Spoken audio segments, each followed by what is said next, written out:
بسم الله الرحمن الرحیم د HTML5 کورس دویم چپټر به مونږ شروع کوو چې دویم چپټر زمونږ لیست په اړه باندې دی. دغه چپټر هم مونږ په دو ویډیوګانو باندې ویشو، یعنی په دو برخو باندې ویشو چې یو کې به مونږ order list وایو یعنی numbered list، او هم چې نن ورسره on order list یا bullet list به مونږ یو ویډیو کې وایو، او دویمه ویډیو به انشاءالله زمونږ د definition list په اړه باندې وي، او همدارنګه nested list په اړه باندې به وي. د درس د شروع کولو نه مخکې که چېرته زما یوټیوب چینل ته نوي راغلي یاست، یوټیوب چینل در سره سبسکرایب کړئ تر څو زما هره ویډیو تاسو ته په خپل وخت در ورسیږي. ښه، تر ټولو لومړی خو تاسو باید order list وپېژنئ. زه به ورډ پروګرام کې تاسو ته وښیم چې order list او on order list فرق یې څه شی ده.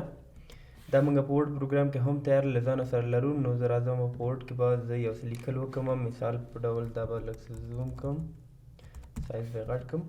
ښه، زه لیکم چې 1 2 3 په همدې شکل باندې راځم، دلته بیا لیکم چې 1 2 3. زه غواړم چې دې ته order list یا numbered list ورکم. د کوم ځای نه موږ ورکولی شو؟ که ستاسو فکر وي چې په دې پیراګراف کې موږ له دې نه ورته مختلفه order list یا numbered list ورکو. صحیح، دا شی په دې شکل باندې یا هم نور مختلفه شکلونه دي. نو زه کوم ګوره هلته هم لیکلي دي نمبرینګ لایبرري، یعنی نمبرډ لیست دې ته ویل کېږي. زه راځم په دې باندې کلیک کوم، نمبرډ لیست باندې، دا موږ ته په دې شکل باندې راښکاره کېږي.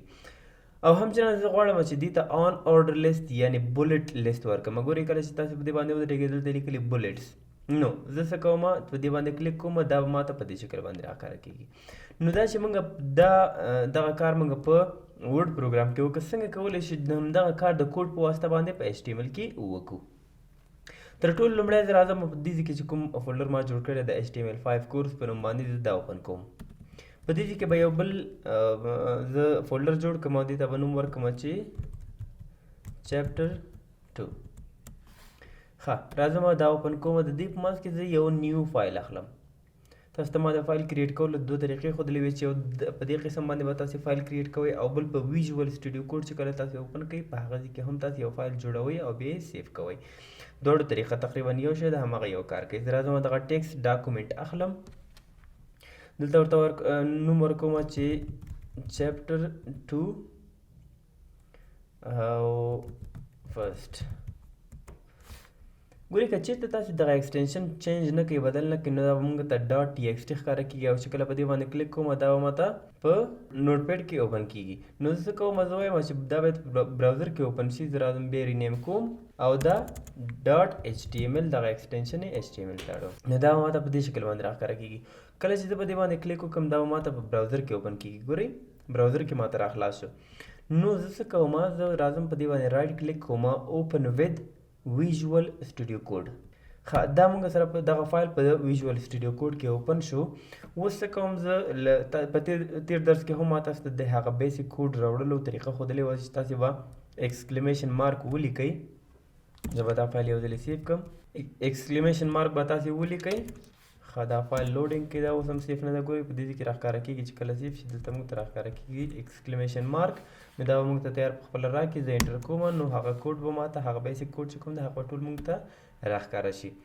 ښه، نو دغه کوډ خو به انشاءالله تاسو زده کړی وي چې HTML د هیډ ده، پکې باډي ده، د مختلفې سیکشن یې که چېرته تاسې هغه تېرې ویډیو نه وي کتلې، تېرې ویډیو یو ځل یې وګورئ تر څو په دې باندې پوه شئ.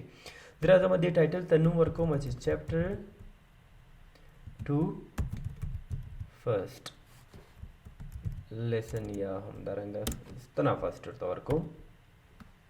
ښه، زه دلته اوس څه کوم، زه غواړم چې په دې ځای کې order list جوړ کړم.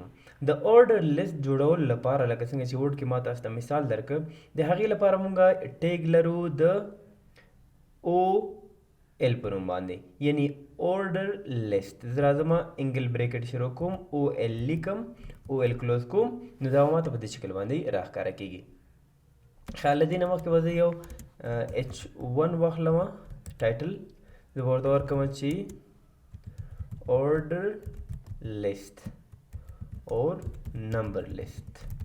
دواړه نومونه تاسې کولی شئ، دواړه نوم کیدای شي مختلفو ځایونو کې تاسې وګورئ چې order list لیکلی وي او هم ورسره په داسې زوم کوم نمبر لیست هم ورته ویل کېږي. ښه د او ایل په منځ کې موږ یو بل ټیګ لرو د ایل آی. ایل آی مطلب لیست. زه څه کوم ایل آی لیکم. ایل آی چې ما کله ولیکه دغه انډینګ ټیګ به په خپله ورسره راشي.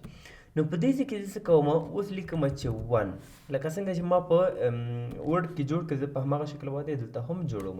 زه دلته لیکم بیا ایل آی 2 بیا لیکم ایل آی 3. یعنی څومره تاسو سره چې په لیست کې آیټمز وي نو تاسو کولی شئ چې ایل آی په منځ کې ولیکئ. ښه اوس چې کله زه دا سیف کوم سیف کولو څخه وروسته براوزر ته راشم براوزر ریفریش کوم نو ما ته به په دې شکل باندې راښکاره کېږي. زه به لږ براوزر زوم کوم. ګورئ دا موږ سره order list اور نمبر لیست دا موږ په H1 کې نیولی نو په دې خاطر باندې موږ ته غټ راښکاره کوي. نو دا اوس وګورئ په دې شکل باندې به موږ ته راښکاره کېږي. ښه له دې وروسته موږ ووایو چې on order list یا bullet list لکه څنګه چې ما په ورډ پروګرام کې تاسو جوړ کړ دې ته bullet list ویل کېږي. نو زه غواړم چې دا د کوډ په واسطه باندې جوړ کړم. زه راځم د دې لاندې دې ځای کې H1 بیا اخلم او د دې په منځ کې زه لیکم چې on order list اور bullet list په دې شکل. ښه لکه څنګه چې موږ دې ځای کې دا ټیګ لرو چې د او ایل ټیګ یعنی order list په دې ځای کې موږ یو ایل لرو. یو ایل مطلب on order list دا موږ سره کلوز شي. لکه څنګه چې په دې کې موږ ایل آی لره یعنی لیست ټیګ موږ لره په دې کې هم باید موږ ایل آی ټیګ واخلو. زه دې کې هم لیکم چې 1 ایل آی 2 ایل آی 3.